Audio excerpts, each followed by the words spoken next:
Amiche e amici di Solfatara News, ben ritrovati. Prima di iniziare vogliamo ringraziare chi ci sostiene tramite il nostro GoFundMe. Il vostro aiuto ci permette di far volare i droni, mantenere attivi i sensori e continuare a seguire giorno per giorno l'evoluzione della caldera dei Campi Flegrei. Un territorio affascinante, ma estremamente fragile. Anche oggi vi portiamo sopra la Solfatara, dove la natura continua a mostrare segnali che non possiamo ignorare. Qui ogni dettaglio racconta un sistema in movimento e documentarlo è fondamentale per comprendere ciò che accade sotto i nostri piedi. Il vostro supporto, i commenti e la partecipazione quotidiana danno valore al nostro lavoro e rendono possibile questo monitoraggio continuo. Per chi è arrivato da poco nel nostro canale, un benvenuto caloroso. Ci trovate anche su Instagram, TikTok e nel gruppo Facebook Solfatare News Group, dove condividiamo aggiornamenti e osservazioni quotidiane dal cratere Solfatara. Oggi abbiamo deciso di spingere i nostri droni oltre i percorsi abituali, allargando il raggio d'osservazione a tutta la fascia costiera che da Bagnoli sale fino a Pozzuoli. Non si è trattato di un semplice sorvolo turistico. L'area sta cambiando così velocemente che ogni giorno sembra riscriversi da sola. E ciò che abbiamo registrato dalle immagini aeree lascia davvero poco spazio all'immaginazione. Basta guardare dall'alto per vedere come il mare stia letteralmente arretrando. Dove fino a poco tempo fa c'erano più di 3 metri d'acqua, oggi i fondali riaffiorano come se qualcuno avesse sollevato la superficie con un enorme respiro da sotto la crosta. Scogli che per anni erano rimasti invisibili tornano a spuntare, come frammenti di un paesaggio antico che reclama spazio. Tutto questo non è un caso e non è nemmeno un fenomeno improvviso.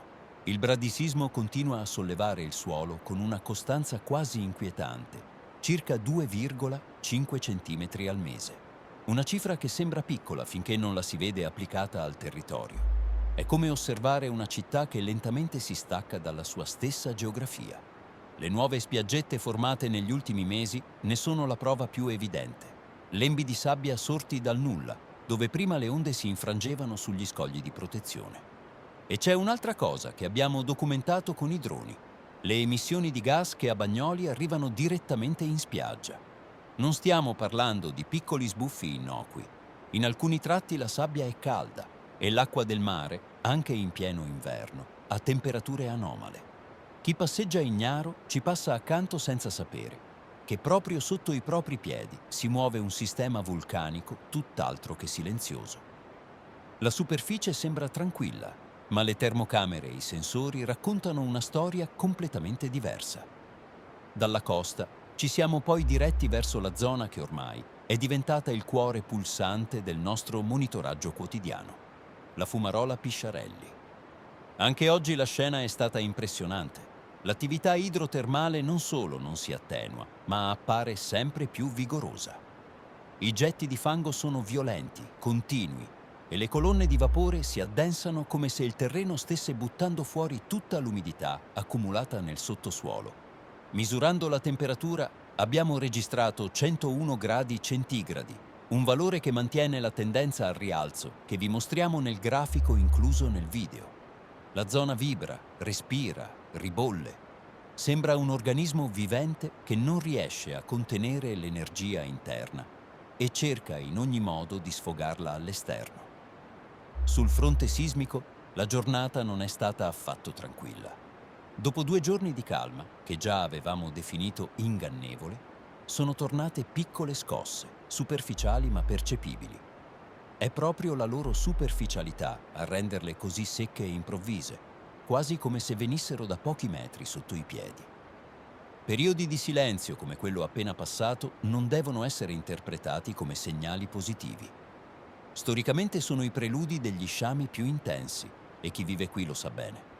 È questa alternanza di quiete e vibrazioni che rende imprevedibile il comportamento dell'area flegrea. Ci siamo poi spostati verso la bocca grande della Solfatara. Anche qui, come spesso accade, la situazione non mostra alcun segnale di distensione. Il vapore esce con un'intensità quasi martellante, non più solo dalla bocca principale, ma anche dalle zone perimetrali. che nei giorni di calma sembrano innocue e invece oggi soffiavano come piccole valvole di pressione. La misurazione della temperatura ha raggiunto i 181,3 gradi centigradi, un valore che conferma una progressione termica costante e non rassicurante. Anche per questa zona abbiamo aggiornato i grafici che mostreremo nel video per dare ai nostri spettatori un quadro chiaro di come stiano evolvendo le temperature. Dalla Solfatara ci siamo diretti a Via Antiniana, un punto ormai diventato simbolico della difficoltà di convivere con un vulcano attivo. I lavori di ripristino stradale sembrano essere stati completati. Ci sono le strisce bianche, l'asfalto nuovo, l'apparenza di un lavoro finito. Ma basta avvicinarsi per capire che si tratta di una semplice copertura estetica. È il classico intervento che si fa per mettere una toppa senza affrontare il vero problema. Un tratto della strada è stato lasciato inspiegabilmente da rifare e proprio lì, guarda caso, stanno già spuntando bolle dovute alle alte temperature sottostanti. Pochi metri più avanti, un'altra zona è ancora transennata, abbandonata, dimenticata. Nessuna spiegazione, nessun intervento definitivo, nessuna protezione reale. Chi ci segue sa che lo avevamo previsto. Queste riparazioni superficiali non durano. Siamo su un terreno caldo, instabile, in innalzamento costante. Mettere un nuovo strato di asfalto è come appoggiare un tappeto sopra una pentola in ebollizione. E infatti tra un mese o due, e lo diciamo con estrema chiarezza, ci troveremo di nuovo davanti a sprofondamenti, crepe e deformazioni. E di nuovo si spenderanno fondi pubblici per rifare ciò che andava fatto seriamente sin dall'inizio. Durante il nostro giro abbiamo effettuato una misurazione nel tratto non asfaltato vicino a un palo elettrico e il suolo lì sotto raggiungeva i 71,3 gradi centigradi. Un dato che da solo basterebbe a far capire che quell'area non è semplicemente calda, è parte integrante di un sistema vulcanico che continua a generare calore in profondità e quel calore inevitabilmente risale. Ecco perché continuiamo giorno dopo giorno a documentare ogni dettaglio. Il nostro lavoro non è spettacolo, né allarmismo fine a se stesso, è informazione. Chi vive nei Campi Flegrei ha diritto ad avere un quadro chiaro della situazione reale, senza filtri, senza minimizzazioni, senza messaggi tranquillizzanti che non riflettono la realtà. Torneremo su queste zone tra qualche giorno, come sempre, per verificare ogni cambiamento. E cambierà, perché qui nulla resta uguale per troppo tempo. Ogni ora porta una nuova manifestazione, un nuovo segnale, un nuovo movimento. E noi saremo qui, pronti a mostrarvelo. Grazie per essere rimasti con noi.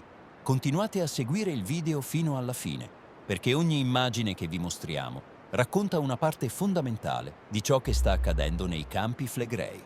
Da parte di tutto il team di Solfatara News, un saluto e l'invito a restare vigili, consapevoli e informati. Il territorio si muove, noi continuiamo a raccontarlo.